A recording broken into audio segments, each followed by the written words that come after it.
Hi అండి, welcome to Shanti cooking channel. నేను చేసే రెసిపీ పాస్తా చేస్తున్నా.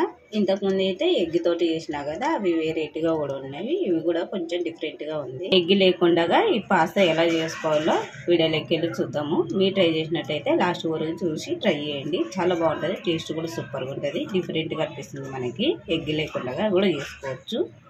కొంతమంది ఏమో ఎగ్ తోటి చేసుకుంటారు, కొంతమంది ఏమో ఎగ్ లేకుండా చేసుకుంటారు కదా. నేను ఒకసారి ఎగ్ తోటి చేసిన, ఇప్పుడు ఎగ్ లేకుండా చేస్తున్నా. 10 నిమిషాల్లో పాస్తా ఎలా చేసుకోవాలో వీడియోలోకి వెళ్ళి చూద్దాం. అయితే పాస్తా చేసుకోవడానికి 2 కప్పులు తీసుకున్నాను నేను. 2 కప్పులకి వాటర్ పోసేసుకోవాలి. కొలతతో ఏం అవసరం లేదు, అందాజుగానే వేసుకోవచ్చు. ఐడియా ఉండడానికి కోసం అని నేను ఇలా పోస్తున్నా. 2 కప్పులకి 4 కప్పులు వాటర్ పోసుకోవాలి. వాటర్ అనేది లైట్గా మరుగుతున్నాయి కదా, కొంచెం సాల్ట్ వేసుకోవాలి. అవి ఉడికేటప్పుడు ఆ పాస్తాకి అనేది పట్టేటట్టు. స్పూను ఆయిల్ వేసుకోవాలి, ఎందుకంటే పాస్తా అనేది ఒకదానికొకటి అంటుకోకుండా ఉంటుంది. వాటర్ మరుగుతున్నప్పుడు ఈ పాస్తా మొత్తం దింపేసుకోవాలి. ఇవి వేసుకొని సగం వరకు ఉడికేదాకా ఉడికించుకోవాలి. మళ్ళీ పూర్తిగా ఉడికించినాం అనుకో ముద్ద అయిపోతుంది అన్నమాట. ఇవి మంట పెద్ద పెట్టుకొని ఉడికించుకోవాలి. కింది కదా ఒక జాలగంట తీసుకొని కొంచెం పెద్దగా ఉండేది దాన్ని దీంట్లో వేసేసుకోవాలి. ఒకదానికి ఒకటి అతుకోకుండా దాని మీద కొంచెం చన్నీళ్ళు పోస్తే ఇంకా కొంచెం మెత్తబడకుండా ఉంటుంది అన్నమాట. అయితే ఒక కడాయి పెట్టేసుకొని ఒక 4 స్పూన్లు అంతా ఆయిల్ వేసేసుకున్నా.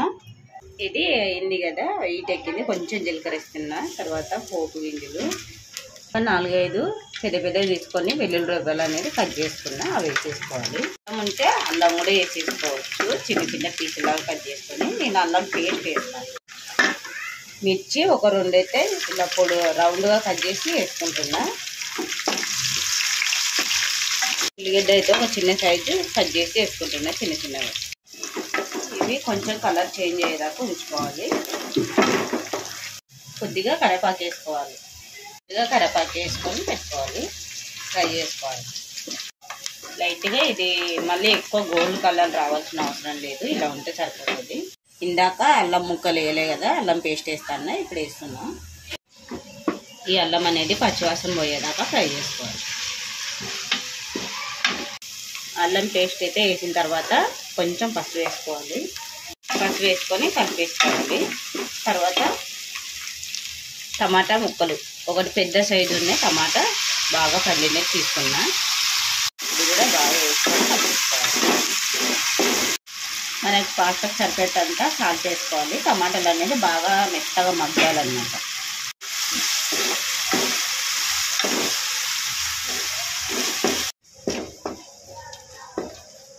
టమాటాలు అనేది ఇలా బాగా గుజ్జు అయిపోయింది కదా. ఇలా అయిన తర్వాత మసాలాలు వేసుకోవాలి. 1 స్పూన్ మసాలా వేసుకోవాలి. 1 స్పూన్ ధనియాల పౌడర్ వేస్తున్నాను. కారం అయితే 1 స్పూన్ వేస్తున్నా. మీరు తినేదాన్ని బట్టి తీసుకోవచ్చు. నేను ఎందుకంటే మిర్చి చేశాను కదా ఇందాక ఫస్ట్లో, అందుకన్నా కొంచెం తగ్గించి తీసుకుంటున్నా. కావాలనుకుంటే ఇప్పుడే కూడా టమాటా సాక్స్ వెనిగర్ కూడా వేసుకోవచ్చు. నేను అవన్నీ ఏం వేయట్లేదు, నార్మల్గా ఉత్తి టమాటా ఉల్లిగడ్డతోటి చేస్తున్నా. మీ ఇష్టం అని. కానీ అన్నీ వేసిన తర్వాత ఇప్పుడు మనం పాస్తా అనేది వేసేసుకోవాలి. మసాలా అనేది దీన్ని బాగా పట్టేలాగా కలుపుకోవాలి.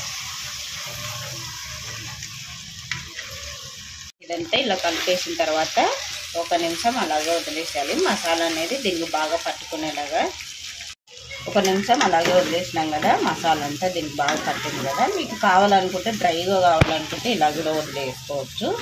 లేదు కొంచెము రసంలా అంటే మరీ అంత కాదు, కొద్దిగా ఉడికినట్టు అనిపించాలి మసాలా అంతా దానికి బాగా పట్టాలనుకుంటే 1 గిలాస్ అనేది చిన్న గిలాసు వాటర్ పోసేసుకొని కొద్దిగా ఉడికించుకుంటే సరిపోతుంది. అప్పుడు కూడా డ్రైగానే ఉంటుంది, కానీ కాకపోతే మసాలా కొంచెం బాగా పడుతుంది అన్నమాట. వాటర్ అనేది పోసింది బాగా దీనికి అంటుకపోయింది కదా, సరిపోయింది. ఇలా ఉంటే సరిపోతుంది. స్టవ్ బంద్ చేసుకున్నాము. లాస్ట్లో కొత్తిమీర వేసేసుకోవాలి. లాస్ట్లో కొత్తిమీర వేసేసుకొని దింపేసుకోవడమే. కొత్తిమీర ఎంత వేసుకుంటే అంత మంచిది, హెల్త్కి కూడా చాలా మంచిది కదా మనకి. చేస్తున్నా, స్టవ్ బంద్ చేస్తుంది. పాస్తా అయితే అయిపోయింది. వీడియో అయితే చూసారు కదా. వీడియో నచ్చినట్టయితే లైక్ చేయండి, షేర్ చేయండి, సబ్స్క్రైబ్ చేయండి. ఎలా వచ్చిందో మీరు ట్రై చేసి కామెంట్లో తెలియచేయండి.